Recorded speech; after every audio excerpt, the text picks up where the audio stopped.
Today's story is called The Old Scarf Mr. Ellis Discovered Again. Welcome to Warm Life Stories, a quiet little corner where we slow down, breathe a little easier, and share gentle stories about ordinary people living ordinary days that somehow still touch the heart. If you enjoy quiet stories like this, feel free to subscribe or share your thoughts in the comments. We always love reading them. Now, if you're ready, let's settle in and gently step into today's story. It was a quiet morning on Maple Lane, the kind of morning that rested softly on the world, as if even time had decided to slow down for a while. A warm band of light stretched across Mr. Ellis's porch rail, catching the dust in the air and turning it into something almost golden. The boards beneath his feet held that familiar early-day chill, the kind that always made him curl his toes inside his slippers. From somewhere down the street, a bird tested the first notes of its song, tentative at first, then a little braver. Nothing remarkable happened. Nothing needed to. It was the quiet that made the moment whole. Mr. Ellis lowered himself into his usual seat, the one on the right side of the porch. The cushion had flattened over the years, shaped by the patient weight of his mornings. He let out a long, steady breath, the kind that belonged only to slow days. The steam, rising from his mug, curled into the air, wandering upward until it faded. He held the mug the same way he always did, thumb resting on the small chip in the handle. Maggie's chip. She had dropped it once, just once, and laughed in that warm, unbothered way she had. She believed little accidents were life's way of getting our attention. Some mornings, he thought he could almost hear that laugh again, not loudly, just somewhere close. A soft breeze slipped through the porch curtains and brushed against his sleeve. The air carried the faint scent of dew mixed with the sweetness of Maggie's rose bush. Even after all these years, the roses still bloomed early, as if they remembered her too. Toby, the stray cat who had long ago chosen this porch as his own, padded out from beneath the rocking chair. He stretched slowly, luxuriously before settling beside Mr. Ellis's feet. When the old man reached down, the cat arched into his palm, as if agreeing that the morning was worth greeting gently. There was comfort in these rituals, in knowing that, even at 74, his days still began with something small and kind. Yet this morning felt different, not heavier, not sadder, just touched by something he couldn't quite name. He noticed it first in the way the breeze paused, almost held its breath before continuing on. Then in the way the light shifted, falling across the porch floor as though pointing toward the front door. Something was waiting. Something quiet. Something old. Mr. Ellis didn't rush to stand. Rushing was a habit he had let go of long ago. He set his mug down carefully, letting his fingers rest on the warm ceramic for a moment longer. His eyes softened, as though some part of him already understood what the day might bring. He adjusted his glasses. The porch creaked beneath him as he rose, a familiar, friendly sound. Inside the house, morning light spilled through the hallway window. It caught the dust motes drifting in the air, tiny memories floating in the quiet. The wooden floor felt cool under his feet as he walked. The house didn't feel empty. It felt lived in, full of echoes and small reminders of a life shared, the kind of fullness that didn't fade, even when the people who made it were gone. Near the back of the living room stood a small wooden cabinet with shallow drawers, Maggie's old keepsake place. She used to tuck away little things there. A pressed flower, a loose button, a ticket stub from a matinee show. It had been years since he last opened it. But today, the air seemed to guide him toward it. Each step felt like turning a page he hadn't touched in a long time. Not painful, just tender. Like remembering the shape of a song he once knew by heart. His hand hovered over the drawer handle, only for a moment, just long enough to feel the soft weight of memory settle inside his chest. Then, with a quiet breath, Mr. Ellis pulled the drawer open, and that was where the day truly began. The drawer remained open for a long moment, its quiet presence filling the small room. But before Mr. Ellis could bring himself to sift through what lay inside, a familiar pull drew him back toward the porch, the place where nearly every one of his mornings began. The porch was more than wood and nails to him. It was a companion, steady and unchanged, even as the years around him shifted in ways he hadn't always been ready for. At 74, Harold Benjamin Ellis moved through the world with the gentle deliberation of someone who had learned that most things in life did not require haste. His shoulders had rounded slightly with age, and his steps were no longer quick, but each movement carried a quiet certainty. He was the kind of man who noticed small things, the way dew gathered on the rail at dawn, the soft bend in a rose stem after rain, the lonely sound of a faraway train. Life had made him soft, not fragile, like a well-worn sweater that still held warmth. He lived alone now, in the modest wooden house he and Maggie had shared since their early married years. The boards creaked in familiar places. The hallway leaned just the slightest bit to the left. The kitchen window stuck on cold days. These imperfections comforted him. They were reminders of hands that had once moved through the home with ease, his hands fixing what he could, and Maggie's hands tending to the little things he never quite understood until she was gone. He let his palm drift along the doorway as he stepped back outside, feeling the grain of the wood under his fingers. The morning light had brightened, painting his porch in soft gold. Toby had shifted spots, now curled tightly at the end of the rocking chair, paws tucked neatly under his chest. The cat cracked one eye open and blinked slowly, the closest thing Toby offered to a greeting. "Good morning again," Mr. Ellis murmured, easing himself into his seat. The porch greeted him with its usual quiet, and he settled into it the way some people settle into prayer. He wrapped both hands around his mug, now only warm rather than hot. Routine mattered to him: morning tea, porch seat, a slow start before the world asked anything of him. It wasn't that he disliked company, he simply liked the kind that didn't require much talking. People in the neighborhood knew him this way. Mr. Ellis, the kind man with the soft voice. Mr. Ellis, who fixed loose hinges and crooked shelves. Mr. Ellis, who always had time for a child's question, even if his answers came slowly. Across the street lived Mrs. Harper, who waved at him most mornings from her kitchen window. She was 72, twice as lively as he was, and carried herself with a brightness he sometimes envied. And then there was Tommy, the 10-year-old boy who lived 2 houses down. Tommy had a habit of showing up at the porch with a broken toy or a curious question, and Mr. Ellis always made room for him physically and quietly in his heart. He didn't talk much about himself, not because he held secrets, but because his life had been built from small things, the kind that rarely needed explanation. Before retiring, he'd spent 40 years working at a hardware store. Simple work, honest work. He knew the weight of tools, the stubbornness of old wood, the way a screw felt when it was just tight enough. Those decades had shaped his hands steady, careful, skilled. Even now, neighbors still brought him loose knobs and wobbly chairs, trusting that he would know what to do. What most people didn't know was that he kept a small notebook in his bedroom drawer. Its pages weren't filled with stories or grand ideas, but with sentences, tiny observations Maggie used to make. Things like, "The rose bush is braver this year," or, "Pie tastes better when someone else is happy." He wrote them down so he wouldn't forget the way she saw the world. Grief had softened with time, settling into a quiet ache he carried gently. Some days it felt like a shadow beside him, never heavy, never gone. Other days it felt like sunlight, warm and close. He lifted his gaze toward the yard, where the old maple tree cast long, delicate shadows across the grass. Its leaves trembled lightly in the breeze, as if whispering something he hadn't yet learned to hear. He watched them sway for a moment, letting the motion calm him.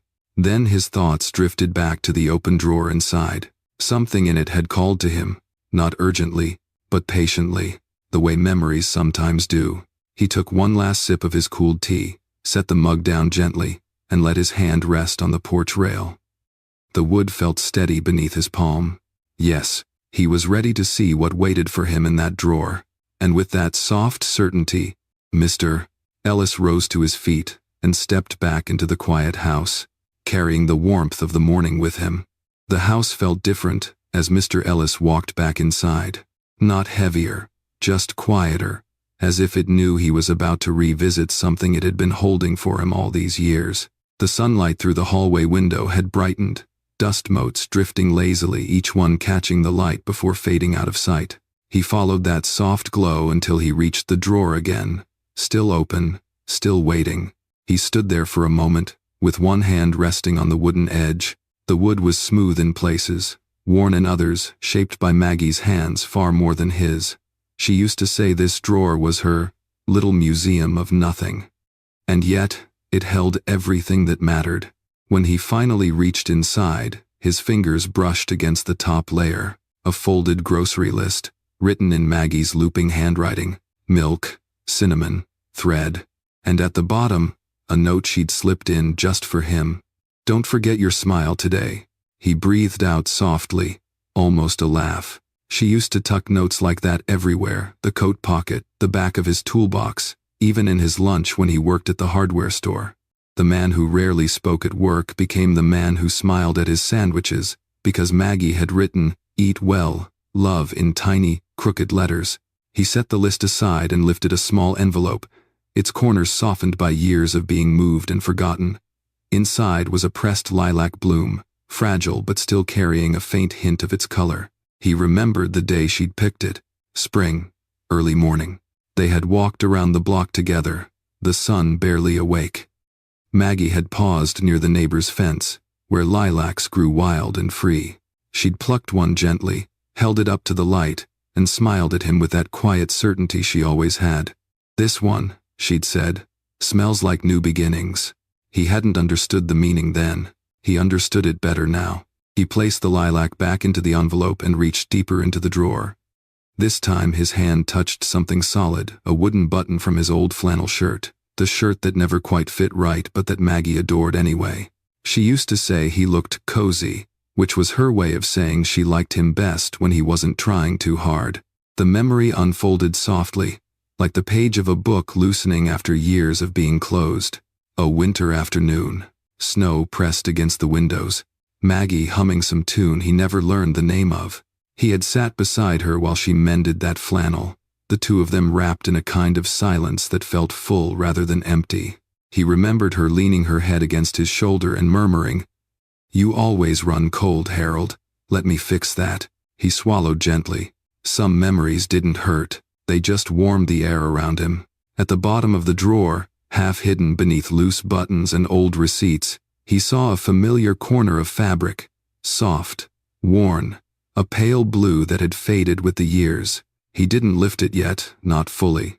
Instead, he let his fingers rest on it, feeling the faint ridges of knitted yarn through his skin. Maggie's scarf, the one she wore on morning walks, the one she wrapped around his neck on chilly days, insisting he'd catch cold even when he swore he wouldn't. The one he thought he'd lost forever. A memory rose slowly, as if carried on the breath of the house. They had been standing on the porch one late autumn evening. The sky had turned the color of apricots, and the air smelled of firewood. Maggie had looped the scarf around his neck, tugged it into place, then tapped his chest twice with the tips of her fingers. "There," she had said softly. "Now you're ready for the cold." He remembered her smile. He remembered the warmth in her eyes. He remembered thinking he would have 1,000 evenings like that. But life does not count days the way we imagine it will. He lifted the scarf now, slow and reverent, as if the fabric itself held breath. It unfurled gently into his hands, lighter than he remembered, but still carrying her shape somehow. He raised it toward the light, watching the soft weave glow gold at the edges. A familiar ache settled inside him, but not the sharp kind. This ache was rounder, gentler, something he could hold without breaking. Behind him, the floor creaked, and Toby wandered in, brushing against his calf. The small touch steadied him, grounding the moment. Mr. Ellis folded the scarf carefully and held it against his chest. He let the silence settle. He let the memory breathe. And for the first time in a long while, he felt not just the weight of the years behind him, but the warmth of the years he had lived. Mr. Ellis stood for a long moment with the scarf folded gently in his hands. The house around him felt still, as though it recognized the importance of the moment. Even the light streaming through the window seemed softer, as if careful not to disturb anything. He let out a slow breath and placed the scarf on the nearby table, smoothing its edges with the tenderness of someone greeting an old friend. He wasn't sure what compelled him next. Habit, maybe. Or the quiet impulse that sometimes nudges a person towards something they didn't know they needed. He decided to tidy the drawer properly, something he had avoided for years. Not because he was unwilling, but because he never knew what memories might surface if he did. Yet now, with the scarf resting in the morning light, the task felt less like a burden and more like a gentle invitation. He reached into the drawer again and lifted a small stack of papers. They were old repair notes from his time at the hardware store, scribbled reminders, measurements, sketches of shelves he'd promised to fix for neighbors. Among them was a yellowing recipe card. Maggie's handwriting danced across it in faded blue ink. Pumpkin bread, Harold's favorite. He smiled without meaning to. He could almost hear her humming in the kitchen, flour on her cheek, tapping the bowl with a wooden spoon while she waited for him to steal a piece before it cooled. He used to think she left the kitchen window open on purpose, just so the smell would drift out to the porch and pull him inside.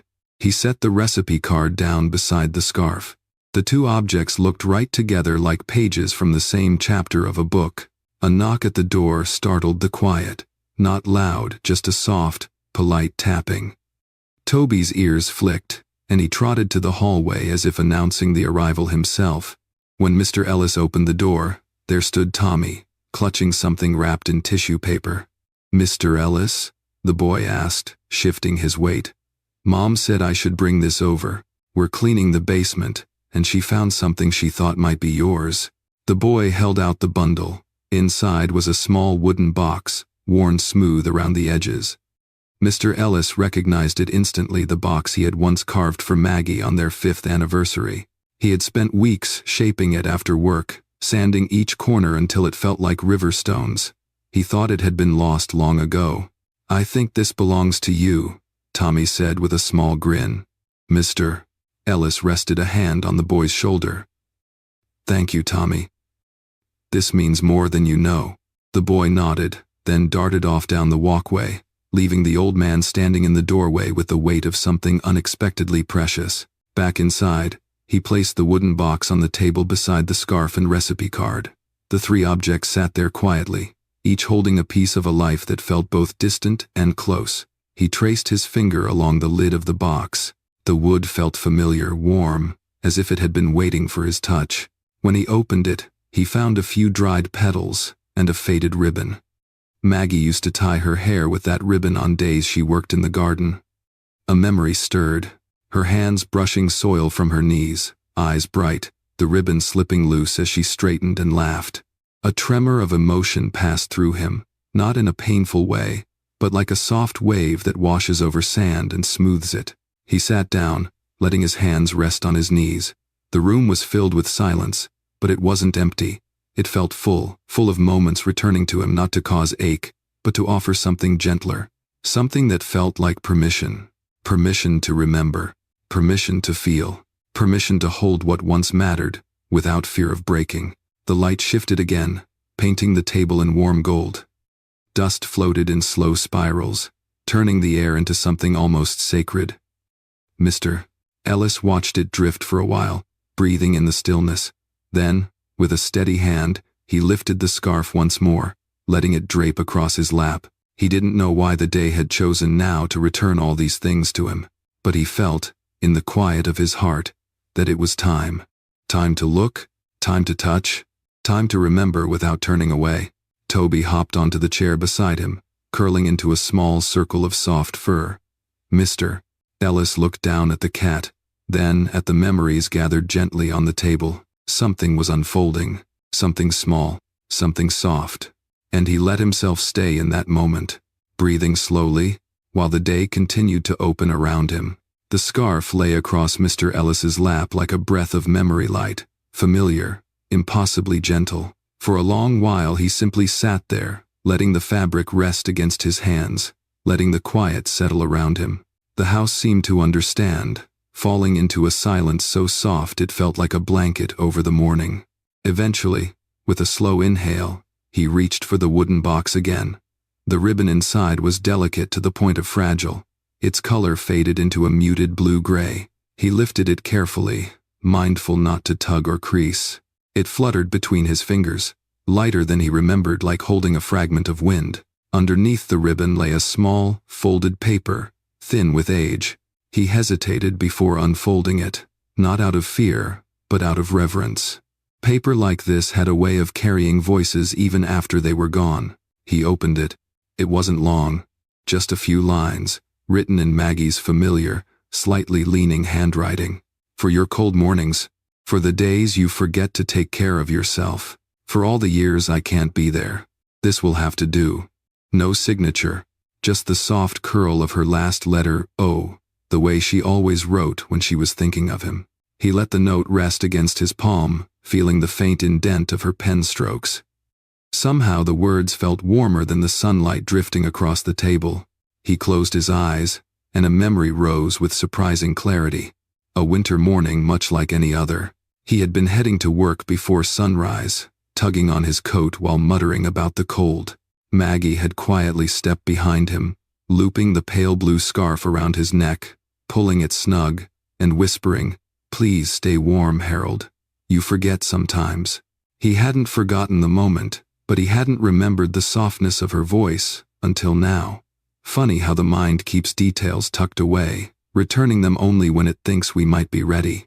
When he opened his eyes again, the room looked different, somehow brighter at the edges, as though the morning had leaned closer. Beside the note lay another object he hadn't noticed before. A folded photograph, its edges curled like petals. He slid it out carefully. It showed the two of them sitting on the porch years ago, he in his old flannel shirt, she in that same pale blue scarf, her hand resting lightly on his knee. He studied the picture. Not the scene, the expressions, the easy way she leaned toward him, the quiet pride in her smile, and in his own face, a softness he hardly recognized, a younger man, unaware of how quickly time would move. A breath caught gently in his throat, not painful, just full of something round and warm and familiar. He set the photograph beside the note, arranging them carefully, as though the table had become a small altar of shared moments. Toby jumped up again, landing softly on the chair beside him. The cat nudged his elbow, as if reminding him he wasn't entirely alone in the room. "Mr. Ellis," scratched behind Toby's ear, grateful for the steady, grounding presence. "Look at that," he whispered to the cat, lifting the scarf slightly. "She saved more than I ever realized." The house answered with a quiet creak, one of those gentle, settling sounds old homes make when warmed by sunlight. He glanced toward the hallway, suddenly aware of how many small things Maggie had touched, put away, cared for, loved into existence. He lifted the note again, reading it once more, not for meaning, but for sound, for the shape of the words, for the way her handwriting curved as though moving softly through the air. "For the years, I can't be there." He traced the line with his thumb. It didn't feel sad. It felt enduring. As if the years she wasn't physically beside him were still years she shaped in quiet ways through objects, memories, small discoveries tucked into drawers. A breeze moved through the open window, fluttering the edges of the scarf. The motion felt like a gentle nudge toward something, a realization forming not in his mind, but somewhere deeper. He wasn't just finding old things. He was finding pieces of himself he hadn't touched in years. Pieces Maggie had left for him, deliberately or not, threaded through time with the same care she once used to mend his shirts. He folded the note with slow, steady fingers, placed it on top of the photograph, and rested the scarf across both, as if tucking them in. Something had shifted inside him, quietly, like a door opening just a fraction, enough to let in light, enough to let in warmth, and he wasn't afraid of the feeling. Not today. For a long time, Mr. Ellis simply sat there with the scarf draped across his lap, the folded note resting under his fingertips, and the photograph lying open on the table beside him. The morning had grown brighter, filling the room with a soft glow that seemed to gather around him like a shawl. The air felt warmer too, not from the sun alone, but from something stirring gently inside him. He touched the edge of the photograph again, running his thumb along the curled corner. The image didn't feel distant anymore. It felt close. Close in the way a familiar melody feels when it resurfaces after years of silence. Close in the way a remembered scent can bring someone back into the room. His eyes lingered on Maggie's smile in the photo. That small, knowing curve, as if she had always understood him a little better than he understood himself. The thought brought a breath to his chest. Not quite a sigh, not quite a laugh. Something caught between the two. He turned the scarf over in his hands, letting the soft yarn slip between his fingers. It was warm now from his touch, warmed in the same way Maggie once warmed him, with gestures so gentle he never fully realized their depth until they were gone. The realization rose slowly, like the tide brushing against sand. He wasn't just remembering her, he was feeling her again. Not as absence, but as presence. Toby climbed quietly into his lap, circling once before settling against the scarf. The weight of the cat anchored him, grounding the moment. Mr. Ellis let his hand rest on Toby's back, stroking the soft fur in a steady rhythm. It felt comforting, almost meditative. As he sat there, a soft wave of warmth spread through his chest. There was no sharp pain, no overwhelming grief, just a quiet fullness, a gentle swelling of something he hadn't felt in years. Gratitude, that was the word that drifted into his mind. Simple, unadorned, but true. Gratitude that he had loved someone like Maggie. Gratitude that she had left pieces of herself tucked everywhere. In drawers, in gardens, in notes, in memories he hadn't known were still reachable. Gratitude that even now, long after she was gone, she still found ways to take care of him. He placed the scarf around his shoulders, not tightly, but with the same careful motion Maggie used to make on cold mornings. The weight was light, but its meaning was steady and sure. It settled around him like an embrace. He closed his eyes. For a moment, he let himself imagine her hands guiding the fabric into place, not as a fantasy, not as a desperate wish, just as a soft remembering, a truth his heart recognized, even if his eyes did not see it. A breath escaped him, a quiet, trembling exhale, not from sadness, but from release, as if something long held had finally loosened. He opened his eyes slowly. The room looked the same, yet somehow different, clearer, gentler, as though the memories had washed a layer of dust from the day. His gaze moved back to the wooden box. He touched the faded ribbon inside, so delicate, so nearly gone, and felt a surprising steadiness settle into his chest. "You always knew how to reach me," he whispered, barely audible even to himself. The words didn't break him. They steadied him. A warmth spread through him, subtle but unmistakable, like the feeling of sunlight on old wood, like the hush of a house at peace, like the sound of a familiar voice carried softly through time. He wasn't entirely sure what had changed, but he knew something had. It wasn't that the ache of missing her had disappeared. It was that the ache no longer felt empty. It felt connected, connected to years of kindness, connected to small gestures that still lived on, connected to a love that had not vanished, only shifted forms. He straightened a little in his chair, not in a dramatic way, just enough to feel the quiet strength returning to his posture. Toby lifted his head, sensing the subtle shift, and nudged his hand. Mr. Ellis smiled, the expression soft but sincere. "I'm all right," he murmured, and somehow, it felt true. He gathered the scarf, the note, and the photograph into his hands, holding them close. The house around him seemed to exhale, as if easing into the change right along with him. Something inside him had opened, gently, quietly, making room for warmth again. And for the first time in a very long while, Mr. Ellis felt ready to step toward whatever waited beyond the memories. The afternoon sunlight drifted gently across the living room floor, settling into warm patches that stretched toward Mr. Ellis's feet. He stood slowly, still holding the scarf, the note, and the photograph bundled against his chest. There was no urgency in his movements, there never was, but now, something different guided him. A quiet steadiness, a softened center. He carried the items back toward the porch, drawn to the place where the day always began and where, now, it felt right for this new softness to settle. The boards creaked beneath him, the familiar sound greeting him like an old friend. Toby followed close behind, tail flicking lazily. Outside, the breeze had changed. It was warmer now, with a hint of afternoon sweetness, a scent of roses carried across the yard. Maggie's roses. He felt the air wrap around him like an acknowledgement, a gentle nod from the world itself. He took his seat in the right-hand chair and laid the scarf across his lap once more. It felt natural now, as if the fabric had reclaimed its place. The photograph rested beside his mug, still open, still bright in the sun. For a moment, he simply watched the world move. Children's laughter drifted faintly from down the street. The maple tree stirred in slow waves. A car rolled by, its windows down, someone inside humming a tune he couldn't place. Everything felt ordinary. And yet, in a quiet way, everything felt new. A soft tapping drew his attention. Mrs. Harper was making her way up his walkway, holding a small covered bowl in both hands. She always walked with purpose, each step quick yet somehow graceful. "Harold," she called with a warm smile, "I made too much soup again. Would you mind helping me with that problem?" He chuckled, the sound low and unforced. "I suppose I can help relieve you of that burden."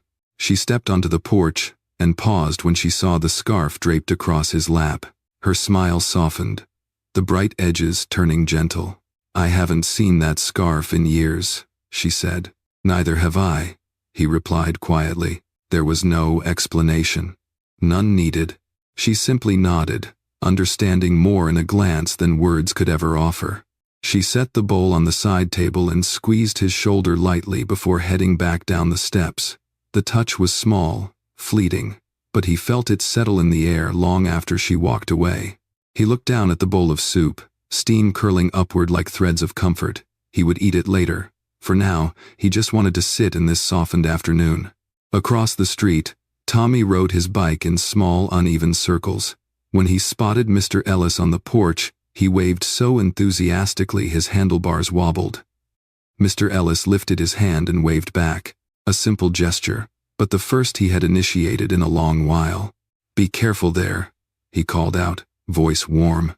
Tommy grinned, proud just to be seen. The breeze picked up again, lifting the edges of the scarf. Mr. Ellis held it gently in place, feeling the yarn warm beneath his fingers. It no longer felt like a relic. It felt like part of his day again, woven back into his life the way a familiar song returns to someone who hasn't sung in years. He glanced toward the empty porch chair beside him, the one that had stayed empty since Maggie passed. For a moment, the sight didn't tighten his chest the way it once did. Instead, it brought a quiet sense of company, as if the space carried memory rather than absence. He took another slow breath. The air felt easier going in, easier coming out. The shadows of the maple tree stretched across the yard, long and soft and peaceful. The world was settling into evening, but gently like a book closing itself, promising another chapter tomorrow. He reached for the scarf one last time, smoothing its edges with steady fingers, not to hold on too tightly, and not to let go, just to feel it, just to let it be part of the moment. The day no longer felt heavy. It felt full, full of quiet, full of memory, full of something he hadn't realized he was missing, a sense of being accompanied. He looked out over the porch, over the street, over the small world he'd lived in for so many years, and he felt, for the first time in a long while, that he could step into tomorrow with a softness instead of the ache that had followed him for years. Toby rubbed against his leg, purring, his small body warm and steady. "Yes, boy," Mr. Ellis whispered with a gentle smile. "I'm all right." And in that warm, ordinary afternoon, it was true. Evening settled slowly over Maple Lane, the sky turning a soft watercolor of lavender and pale gold. The warmth of the day softened into something gentler, quieter, the kind of stillness that invited a person to sit a little longer than usual. Mr. Ellis remained on the porch, the scarf resting lightly across his shoulders. Its weight no longer felt like memory alone, it felt like presence. The sun dipped lower, casting long shadows across the yard. The maple tree swayed in easy rhythms, as though the wind had grown thoughtful, careful not to disturb the peace settling into the neighborhood. Somewhere in the distance, a dog barked once, then silence folded itself neatly back into place. Mr. Ellis leaned back in his chair. His hands rested calmly on the armrests, fingers relaxed, not clutching, not searching, simply resting. Toby curled up at his feet, already slipping into a soft, steady sleep. Every so often, his tail twitched, brushing against the porch floor with a small, rhythmic sound. The familiarity of it made Mr. Ellis smile. He looked toward the street, watching the last of the daylight ease across the pavement. There was nothing remarkable happening. No visitors, no letters, no unexpected knocks on the door. Yet the evening carried a kind of warmth that felt new, not because the world had changed, but because he had. His gaze drifted to the empty porch chair beside him. For years, that chair had been a quiet reminder of something he'd lost. Tonight, it felt different. The space didn't echo, it didn't ache. Instead, it held something tender like a gentle pause, or the soft breath between thoughts. "Maggie," he murmured, barely above a whisper. "You always did know how to leave me the right things." He didn't expect an answer. He didn't need one. The breeze shifted, brushing lightly across the scarf at his shoulders. It lifted just enough to move, just enough to remind him of the way Maggie used to stand behind him on cool evenings, adjusting the fabric with thoughtful hands. He closed his eyes, letting the sensation linger. For a moment, just a moment, it felt as if time folded gently around him, letting two different years breathe in the same space. Not to undo anything, not to change anything, but to ease the sharp edges that memory sometimes carries. When he opened his eyes again, the world had softened. The porch lights from nearby houses began to glow one by one, small anchors against the coming night. A neighbor laughed softly across the street, and the sound drifted over like a warm ribbon. Mr. Ellis took a slow breath, then another. It felt easier now breathing, as though the air itself had grown more generous. He looked down at the photograph resting on the table beside him. The edges fluttered slightly in the breeze, but the image remained steady. Maggie leaning toward him, her smile bright, her eyes full of that quiet certainty he had always depended on. He touched the corner of the picture, not to steady it, but to acknowledge it, to acknowledge her, to acknowledge the way love lingers in the smallest places long after its source has gone. The scarf warmed with his body heat, settling around him like something alive. He let his hand rest on it, feeling the softness of the yarn, the tiny imperfections in the weave, a missed stitch here, a slight looseness there. Maggie never knitted perfectly. She knitted earnestly, and somehow that made every stitch feel stronger. The thought of her brought no pain now, only a soft, rounded tenderness. He watched the horizon fade into dusk, the sky deepening into a mellow blue. The world seemed to quiet itself in gentle agreement, as though honoring the calm that had filled his chest. Maybe this was how memory was meant to age. Not as a weight, but as a place to rest. A porch for the heart. He breathed out slowly, the exhale steady and peaceful. His shoulders relaxed. The warmth of the scarf seeped deeper into him, not as a reminder of what he lost, but as a reminder that love, once lived, does not disappear. It changes shape. It softens. It returns in small ways. A note, a scent, a ribbon, a quiet afternoon. And sometimes, in the simple act of letting a scarf rest across your shoulders again, the first star appeared in the darkening sky. Mr. Ellis watched it flicker softly and felt no loneliness in the sight. Only company. Quiet, steady company. "Thank you," he whispered, not to the sky, not to the scarf, but to the life he had lived. And the life that was still unfolding. He reached over, turned off the porch light, and let the evening gather around him like a gentle embrace. Tonight, the world felt kind, and tomorrow, he knew, deep in his heart, would begin just a little lighter.